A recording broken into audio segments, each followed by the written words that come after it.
আমরা ল্যান্ডফিলটাকে সরাসরি মানে দেখার জন্য এখানে চলে আসছি। আমরা গত কয়েকদিন যাবত এটা পরিকল্পনা করছি এবং মাননীয় প্রধানমন্ত্রীর একটা নির্দেশ আছে।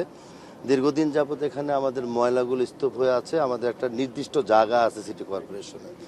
তারপরে প্রতিদিনের সারা ঢাকা শহরের ময়লাগুলো এখানে রাখা হয়। এলাকাবাসীও কিছু অস্বস্তি বোধ করছে।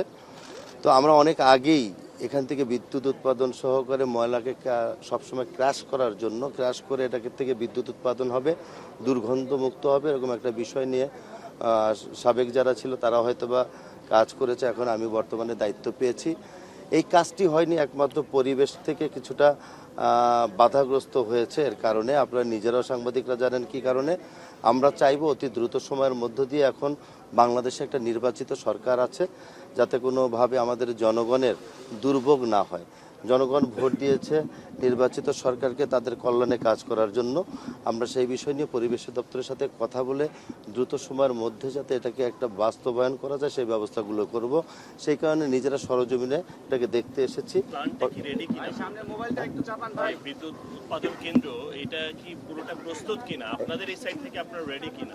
আমাদের এই সাইড থেকে টোটাল রেডি আছে, শুধুমাত্র পরিবেশ অধিদপ্তর থেকে একটা ছাড়পত্রের বিষয় থাকে, চূড়ান্ত ছাড়পত্র যেটাকে বলো, এটা দিলে এটা কাজ শুরু হয়ে যাবে। একটু সম্পূর্ণ প্রশ্ন করতেছে, সেটা হচ্ছে এই ডিএনসিসি থেকে যেটুকু জায়গা অধিগ্রহণ করা হয়েছে তার চাইতে অনেক বেশি সংখ্যক জায়গা মানে অবাধে ময়লা ফেলার কারণে স্থানীয় যারা জনগোষ্ঠী রয়েছে তারা ক্ষতিগ্রস্ত হচ্ছে, কয়েকশো বিঘা ফসলি জমি নষ্ট হচ্ছে এবং কোনো রকমের এখানে আরো কিছু অব্যবস্থাপনার কথা বলা হচ্ছে। এখানে যারা রয়েছেন তাদের মধ্যে কিছু দুর্নীতির একটা প্রশ্ন কিন্তু স্থানীয় জনগোষ্ঠী তারা করছেন। এই সব বিষয়গুলো আপনি কিভাবে স্পেসিফিক করে বলবেন?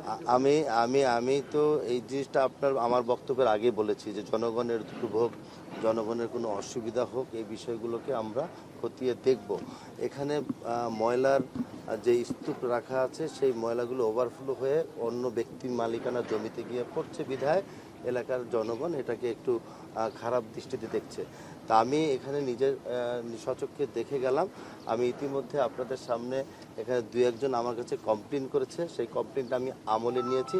তাদেরকে আমি আমার অফিসে ডেকেছি, ডেকে কথা বলে শুনে ইনভেস্টিগেশন করে তথ্য প্রমাণ নিয়ে আমি ব্যবস্থা গ্রহণ করব। একটু ছোট সাভারের মানুষ হিসাবে একটা ছোট্ট প্রশ্ন আছে আমার, সেটা হচ্ছে এই যে ময়লা যে আমাদের এখানে যে ভাগাড়ে যে ময়লা পোড়ায় যে সিস্টেমটা, যে বর্জ্য পোড়ানো হয়, এতে করে কিন্তু জনস্বাস্থ্য, যে আশেপাশে মানুষগুলো থাকে শ্রমিক, তাদের স্বাস্থ্য ক্ষতি হয় এবং সেই সাথে বিগত সময়ে কিন্তু কোনো পদ্ধতি গ্রহণ করা হয় না। আপনি কোনো নতুন চিন্তা ভাবনা করছেন কিনা, কোনো উদ্যোগ নিচ্ছেন কিনা পোড়ানোর ব্যবস্থা? ময়লা অ্যাকচুয়ালি পোড়ানো তো হয় না। আপনি ধোঁয়া দেখে হয়তো বলছেন কিনা আমি জানি না, কোথায় ময়লা পোড়ানো হয়েছে আমি দেখিনি। ময়লা পোড়ানো হয়, আমরা আমি দেখিনি, যাই হোক রাতের বেলা পোড়ানো হয়। আপনি দেখেননি কিন্তু আপনি জানেন ময়লা কিভাবে ধ্বংস করা হয়, অনেক সময় পোড়ানো হয়, এতে কিন্তু পরিবেশ থেকে শুরু করে মানুষের স্বাস্থ্যজনিত ক্ষতি হয়। এইটাতে কোনো এটা গ্যাসের মাধ্যমে এটা সবসময় জ্বলতেই থাকে। হ্যাঁ, আর আপনি যদি মনে করেন যে কোনো এলাকায় ময়লা পোড়াচ্ছে বা কি করছে, এটা আমি তো জানি না। যদি এরকম আপনার দৃষ্টিগোচর হয়ে থাকে আপনি আমাকে জানাবেন এবং আমরা সেটাকে ব্যবস্থা করব। একটা প্রশ্ন সেটা হলো যে যদি পরিবেশ থেকে আপনারা চূড়ান্ত ছাড়পত্র পান তাহলে বর্জ্য থেকে বিদ্যুৎ উৎপাদনে যেতে আর কতদিন সময় লাগবে? চূড়ান্ত একটা প্ল্যানিং তো আছে, একটা সময় আমি বলি সেটা গতকালকে আমরা এবং পরশুদিনও এটা আমরা যারা এই ব্যবস্থাপনার দায়িত্বে আছে তাদের সাথে প্রজেক্টের মাধ্যমে আমরা এগুলি দেখেছি। তাতে করে সেখানে যে সময়সীমা দেওয়া আছে সেই সময়সীমার মধ্যে 1.5 থেকে 2 বছর এরকম একটা লিমিট দেওয়া আছে।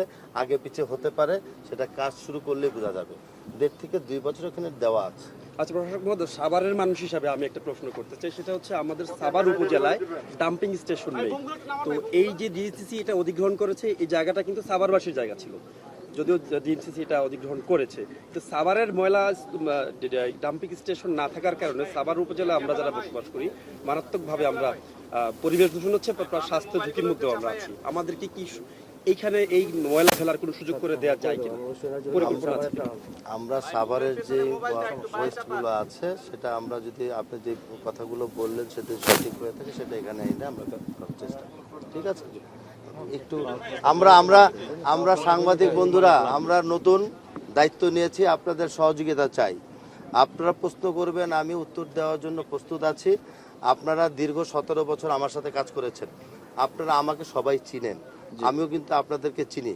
তা আমাকে কাজ করার জন্য আপনাদের সহযোগিতা করতে হবে। অধিদপ্তর এটা আটকে রেখেছে, তার কারণ হচ্ছে এখানে যে ইনসিনারেশনটা হবে সেখানে বর্জ্য 800 থেকে 1200 ডিগ্রি সেলসিয়াসে পুরানো হবে এবং সেই এই বিষয়টার মধ্যেই এই বিষয়টা নিয়েই পরিবেশের সাথে এই সমস্যাটা তৈরি হয়েছে। আমরা অতি দ্রুত সময়ের মধ্যে এটা সমাধান করার চেষ্টা করব। আজকে মাননীয় প্রধানমন্ত্রী সাহেবের সাথে আমাদের মিটিং ছিল, এই বিষয়টাকে আমরা গুরুত্বপূর্ণ একটা বিষয় হিসাবে আমি আলাদাভাবে উপস্থাপন করেছি। আপনারা এই টেম্পারেচারে আপনারা বর্জ্যটা পোড়াতে পারবেন না, মানে পরিবেশ অধিদপ্তর এতদিন পর্যন্ত শুধুমাত্র টেম্পারেচারের কারণে এই পারমিশনটা দেয় নাই। সেই ক্ষেত্রে আপনাদের অল্টারনেটিভ কিছু আছে কিনা? পরিবেশ অধিদপ্তর এত ডিগ্রি সেলসিয়াস টেম্পারেচারে পোড়াতে দেবে না, এই এলাকার প্রচুর ক্ষতি হবে যদি এটা করে। সেক্ষেত্রে আপনাদের অল্টারনেটিভ কোনো আপনারা প্রকল্প নেবেন কিনা? না না, আপনারা যে কথাটা বলছেন টেম্পারেচার কারণে পরিবেশের সাথে কথা হয়নি, ওরা ওইটা দিতে চায় না। আমরা তো বলছি ওনারা এটা হয়তোবা ওনাদের ভিতরে হয়তোবা কোনো ভুল রয়েছে, সেই ভুলের কারণে একটা কজ দেখে সমন্বয় করার চেষ্টা আমরা করছি। এটাকে তাদেরকে বোঝাতে হবে। কেউ যদি না বুঝে তার সাথে বসে কথা বলে তাকে বুঝিয়ে, তাই না, ডকুমেন্টারি দেখাতে হবে। এর জন্য এটা টেকনিক্যালি সমাধানের জন্য আমরা একটা সমন্বয় করব। এই হলো আমার বক্তব্য।